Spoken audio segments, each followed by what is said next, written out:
Your dreams. You've got to keep dreaming. And sometimes they would laugh. There's a guy talking about becoming successful. And look at him. He's bathing in the bathroom upstairs on the 21st floor. He sleeps on the floor. Him and two other dreamers up there. Look at him.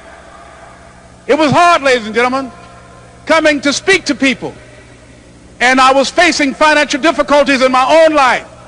I was behind on my bills and my dreams, and I'm saying to them, you can live your dream. It's hard changing your life.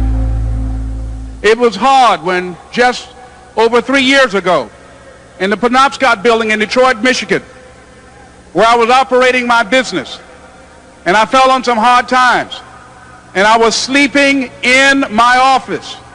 It was hard coming into the lobby, and the security said, excuse me, Mr. Brown, can we see you for a moment?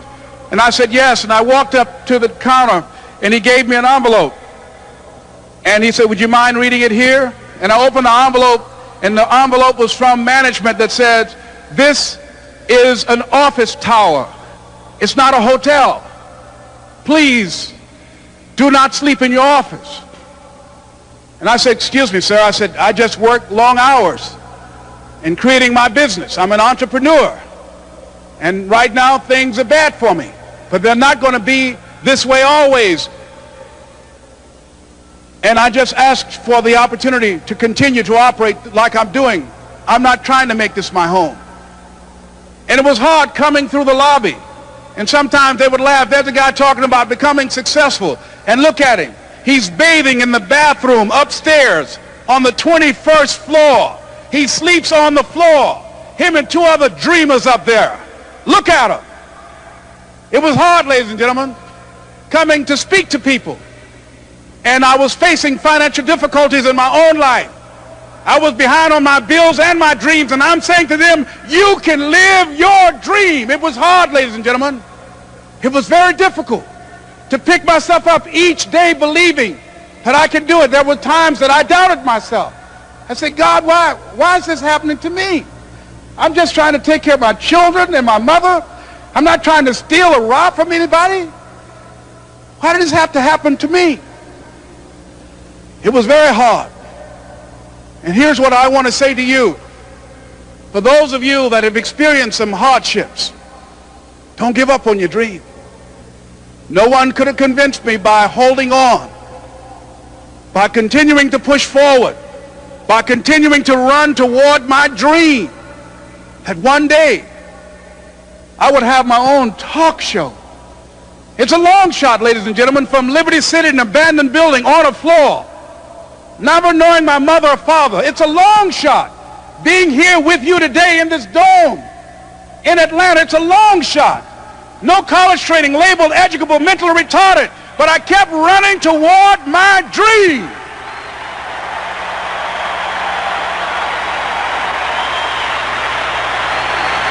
Don't stop.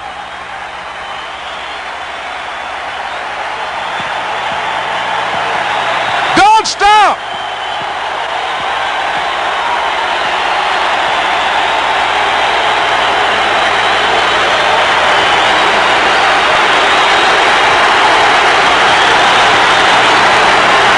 Stop running toward your dream. Now let me give you a little simple formula for goal setting. Okay? We take 2.5 hours on the weekend for the whole 10-year plan. We don't have time for that tonight. But let me get you started with a little simple formula Mr. Schoaf gave me. And maybe this will be helpful. First of all, I've divided goals into two parts. First is long range. Long-range goals. That's your dreams. Your dreams for the next 3, 5, 10, 20, 30, 40 years. Actually, the rest of your life. Your dreams. You've got to keep dreaming. Ronald Reagan, president, said to the joint session of Congress a few weeks ago, the Republic is a dream. And if we don't keep dreaming, we will lose the Republic. Your better future is a dream for yourself and for your family. Where do you want to go? What do you want to do? What do you want to be? What do you want to see? You've got to dream dreams. There's a Bible phrase that says, without dreams and visions, people perish. You've got to have something to go for that inspires the heart and the soul. Dreams. From the children of Sanchez, it says, take the crumbs from starving soldiers, they won't die. Take the bread from hungry children, they won't cry. But without dreams, we all will die. You've got to dream. Don't lose your dreams for yourself, for your future, for your family. The dreams of love and enterprise and travel and doing things, becoming something unique on your journey here. Don't lose your dreams. Do some dreaming. That's long-range goals. You've got to have those. So that's number one. Here's the second part of goals, short range. Short range goals. That's your goals for tomorrow, this week, this month, this year, the immediate future. We call these confidence builders. Because if you set up something short range, go for it, get it, latch onto it, work hard, accomplish it. That starts building your strong feelings to go for your dreams. Now, I've divided goals into three categories. Here they are. Number one is economic. That's your goals for money, income, business, profits, production. Economics. Make sure you've got your economics well planned. Economics plays a major role in everybody's life. Economics is major, which means it ought to be meticulously well planned for tomorrow, this week, this month, this year, long range. What if you asked somebody tomorrow if you could see their meticulously well-planned list of economic goals? What would they probably say? They'd say, you some kind of a nut? You must be weird. Hey, I found out what success is. Success is doing what the failures won't do. Make sure you've got your economics well planned. It'll put you in the top 5%. One of the key little subjects we talk about on the weekend is the 7 fundamentals for wealth and happiness. And that's one of them, well-planned economics. It's a fundamental if you want to do well. Join the top 5%. Anybody in this room can join the top 5%, if you will. Okay. Now here's the second category of goals, things. Make a list of the things you want. And on my list of things, now I put everything. Little things as well as major things. Doesn't matter how small it is, it goes on my list. I used to just put major things, cars, homes. I don't do that anymore. I now load my list with everything. Everything. And the reason is, part of the fun of having a list is checking it off. That's it. Boy, at the end of the day, if you can go, got it, got it, got it, got it, got it, got it, whatever it is, right? You get into the habit. So load up your list, the things you want. Now, when you check off something major, celebrate. That's an important point to make. Celebrate your achievements. Live it up. Have a party when you reach something you've worked for a while. See, we all grow from two experiences. One is called the pain of losing. The other one is called the joy of winning. We need both of them. Amplify them as much as you can, which also means make losing painful. If you set up something, fooled around, didn't get it, put it on yourself. On the other side, if you did get it, congratulate yourself. Self-congratulations is a sign of maturity. Seeking congratulations is a sign of immaturity. But hey, winning and losing, see, that's what it's all about. That's the name of the game. Now, some people lead such mediocre lives, at the end of the day, they don't know whether they're winning or losing. They got no clue. Guy's just going through the day with his fingers crossed. There's a better way. Okay, here's the third category of goals, personal development.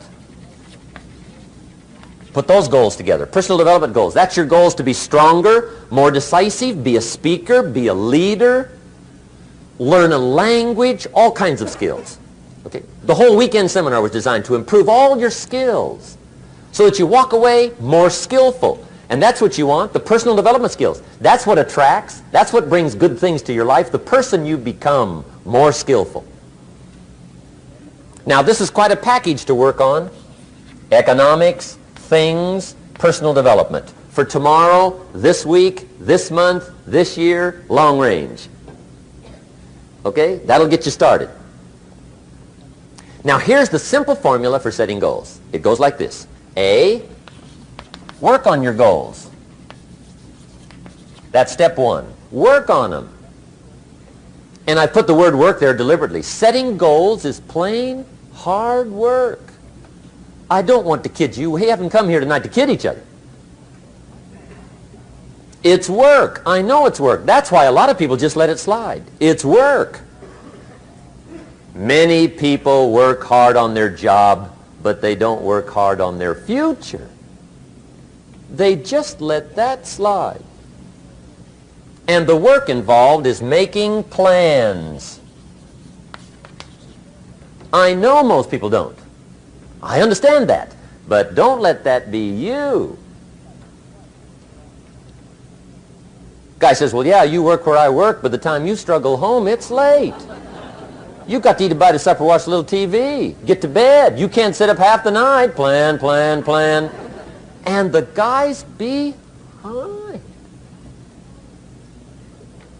Good worker, hard worker, sincere. But you've got to be better than sincere, working hard. You've got to be better than a good worker. You've got to be a good planner. Somebody once wisely said, the people who fail to plan are planning to fail. Well said. So work on your goals. Here's step two. Write your goals down. That's so important. I teach my staff around the world, put your goals in your journal. Because one of the major people you want to study is yourself. Say, here's the list of goals I put together 3 weeks ago. Here's the list of goals I put together 2 years ago. Here's some of the changes I made, rearrangement of my priorities. I scratched these off. I put these on. I've gotten these. Study your accomplishments. Study what your desires are. Put them on paper. Write them down. Here's another reason for writing your goals down. It shows you're serious about doing better. And to do better, you got to get serious. You don't have to be grim, but you must be serious. Everybody hopes things will get better. Everybody hopes. Poor people hope. That ought to tell you something. It means the future does not get better by hope. It gets better by plan. I used to have the affliction called passive hope. It's an affliction. It's bad. Probably what's even worse than that is happy hope. Now that is really bad. That's bad. Happy hope.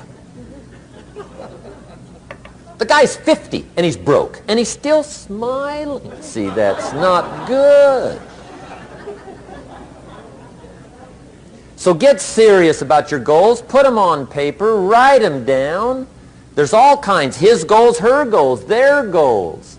Business goals, financial independence goals, family goals. I mean, there's so many things to work on this that if you don't get busy and work on it, sure enough, the time will pass.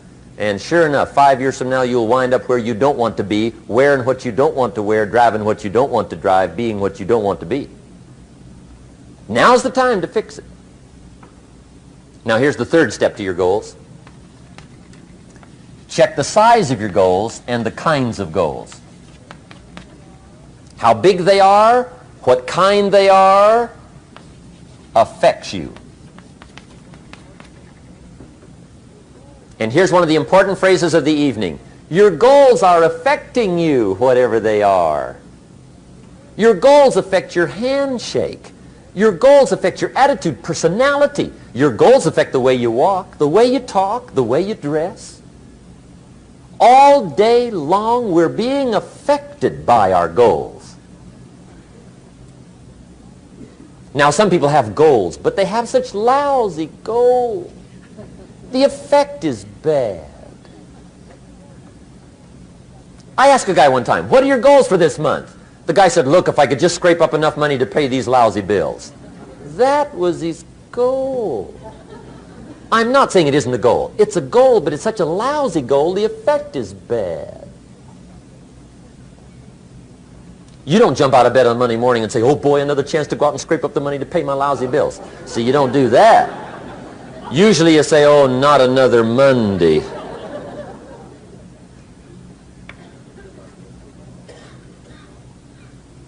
And some people have so given up on life, they have joined the thank God it's Friday club.